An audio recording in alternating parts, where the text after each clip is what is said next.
दुर्गा शक्ति का अखिलेश ने कराया था ट्रांसफर, योगी ने लगा लिया गले। खनन माफियाओं का गला रेतने वाली दुर्गा शक्ति को मिली वापस शक्ति। योगी सरकार की तरफ से लेकर कर दिया गया दुर्गा शक्ति को बड़ा ऐलान। अखिलेश यादव ने खनन माफियाओं को दिया था बढ़ावा, दुर्गा शक्ति ने खोली पोल। दुर्गा शक्ति के खिलाफ पूरी सरकार अकेले दम पर दिखा दिया औकात। दोस्तों, दुर्गा शक्ति नागपाल ये कैसा नाम है जिस नाम को सुनकर खनन माफियाओं के हाथ पैर डर के मारे थर-थर कांपने लगते हैं। इनकी तरफ से कुछ ऐसा काम कर दिया गया था और इनकी बहादुरी के चर्चे आज भी पूरे शहर में मशहूर है। इनकी बहादुरी के किस्से लोग आज भी सुनाते हैं और सुनते हैं। इनकी तरफ से खनन माफियाओं को जिस तरीके से उनकी औकात दिखाई गई थी वो सच में चर्चा का विषय है और इन्होंने अपनी जान और अपने काम के बिना फिक्र करते हुए ईमानदारी से काम किया। इनके हाथ से इनका काम भी छीना जा सकता था और इसके पीछे अखिलेश यादव और मुलायम सिंह जैसे बड़े बड़े नेताओं के हाथ भी हैं। यहाँ पर जानेंगे सभी बातों को और समझते हैं कि किस तरीके के इनके कदम ने खनन माफियाओं को ऊपर से नीचे तक हिलाकर रख दिया। तो चलिए बढ़ते हैं बिना किसी देरी के वीडियो की तरफ। एक निर्माणाधीन मस्जिद को गिराने का बहाना लेकर अखिलेश यादव ने दुर्गा शक्ति नागपाल का पहले तबादला किया और उसके बाद इनको सस्पेंड कर दिया गया और बताया जाता है कि इसके पीछे नरेंद्र भाटी का हाथ है और इन्हीं के कहने पर चंद घंटों में अखिलेश यादव ने दुर्गा शक्ति नागपाल का तबादला करवा दिया। आपकी जानकारी के लिए बता दें, असली वजह नहीं बताई जाती है बल्कि असली वजह को दबाया जाता है। बल्कि सच्चाई तो ये है कि इनकी वजह से माफियाओं के ऊपर कड़े एक्शन लिए जा रहे थे और यही चीजें माफियाओं को रास नहीं आ रही थी। इसीलिए अखिलेश यादव तक ये खबर पहुंची और अखिलेश यादव ने इनका ट्रांसफर करवाकर इनको घर में बैठा दिया।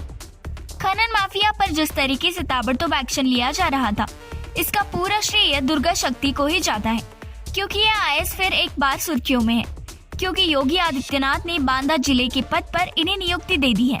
आज के इस वीडियो में हम आपको इन्हीं के जीवन परिचय के बारे में बताने वाले हैं और बताने वाले हैं कि किस तरीके से इनकी तरफ से माफियाओं के लिए एक बड़ी समस्या बनकर उभरा गया है। जानेंगे सभी बातों को डिटेल में।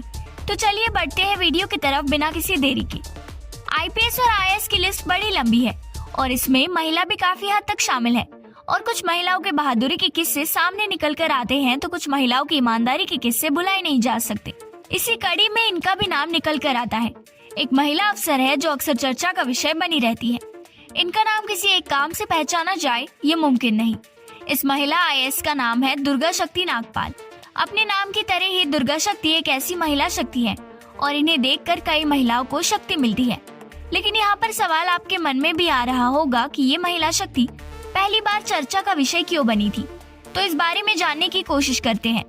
बांदा जिले के डिस्ट्रिक्ट मजिस्ट्रेट की नियुक्ति साल 2012 और 13 के बीच ग्रेटर नोएडा में हुई थी और यहाँ उन्हें एसडीएम पद पर तैनात किया गया था और उस वक्त यहाँ खनन माफियाओं का काफी बोलबाला हुआ करता था।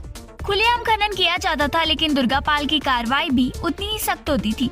उन्होंने आते साथ ही इस मोर्चे पर काम करना शुरू कर दिया था और उस समय के साथ साथ माफियाओं के दिलों में उनका नाम का खौफ पैदा हो गया। उस वक्त दुर्गा नागपाल के अकेले दम पर 24 डंपर और 300 टालियों के जब्त किए गए थे और उन्होंने खनन माफियाओं की कमर तोड़कर रख दी थी। तभी उस वक्त मौजूद एमएलसी नरेंद्र भाटी और उनके भाई कैलाश भाटी बौखला गए थे। ये पूरा मामला घूम फिर कर सीएम रहे अखिलेश यादव के पास पहुंच गया और अखिलेश यादव की तरफ से इन पर कड़ी कार्रवाई कर ली गई। यहाँ पर अखिलेश यादव ने पहले तो इनका तबादला किया, उसके बाद उन्हें सस्पेंड कर दिया। ये मामला यहीं पर नहीं रुक गया, बल्कि ये मामला तत्कालीन रहे प्रधानमंत्री मनमोहन सिंह के पास भी पहुंचा था और उस वक्त केंद्र सरकार के कई मंत्रियों ने अखिलेश यादव की इस कार्रवाई को गलत बताया था। लेकिन अखिलेश यादव की तरफ से अपनी गलती को सुधारा नहीं गया और अखिलेश यादव को अपने फैसले पर अड़े रहे और अपने फैसले को ही सही बताते रहे। जबकि मामले की जांच अखिलेश के दावों पर विपरीत आई और रिपोर्ट में कहा गया कि मस्जिद की दीवार दुर्गा ने नहीं गिराई, बल्कि ये काम गांव वालों ने ही किया है। इसके तुरंत बाद नरेंद्र भाटी का एक वीडियो सोशल मीडिया पर काफी तेजी से वायरल होता हुआ दिखाई दे रहा था, जिसमें हमें सुनने को मिल रहा था कि नरेंद्र भाटी बोल रहे हैं कि उन्होंने दुर्गापाल का ट्रांसफर मात्र 41 मिनट के अंदर ही करा दिया और इनकी तरफ से ये बात गांव वालों को संबोधित करते हुए कही गई थी।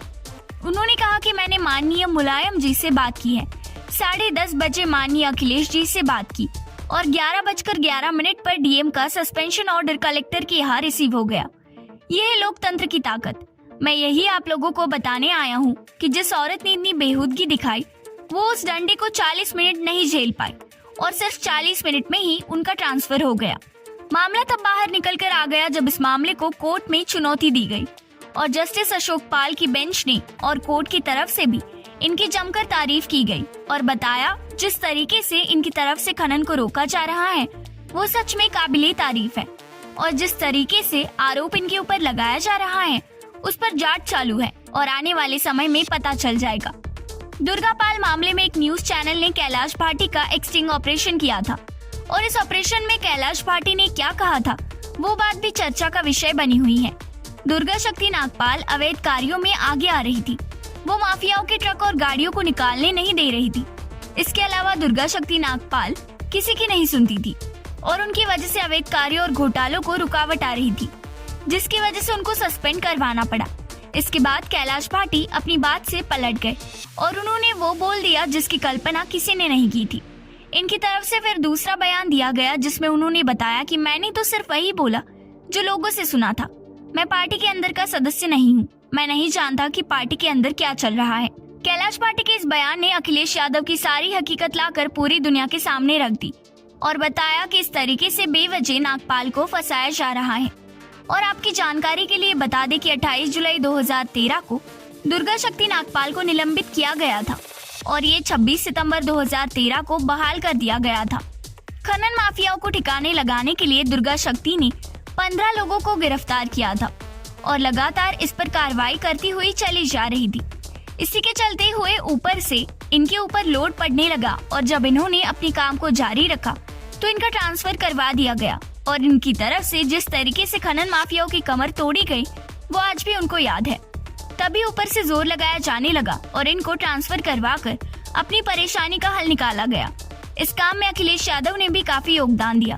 कैलाश भाटी जैसे लोगों की बेवकूफी ही है जिसकी वजह से आज ये हकीकत हम और आप तक सामने आई है, वरना इस काम को अंजाम देने के लिए कितने बड़े बड़े नाम सामने निकल कर आ गए किसी ने नहीं सोचा था। खनन माफिया कितने मजबूत है इस चीज से आप अंदाजा लगा सकते हैं कि एक बार इनके ट्रक और इनके काम के बीच में दुर्गापाल आई और इनको रोकने की कोशिश की। उनके साथ किस तरीके का व्यवहार किया गया। वैसे आपको क्या लगता है, क्या दुर्गा पूजा को जानबूझकर ही फंसाया गया था या फिर नहीं? आप अपनी राय हमें नीचे कमेंट बॉक्स में अवश्य लिखकर बताएं, क्योंकि हमारे देश में ऐसे ही डीएम की जरूरत है जो कि बहादुरी से और ईमानदारी से अपना काम करे।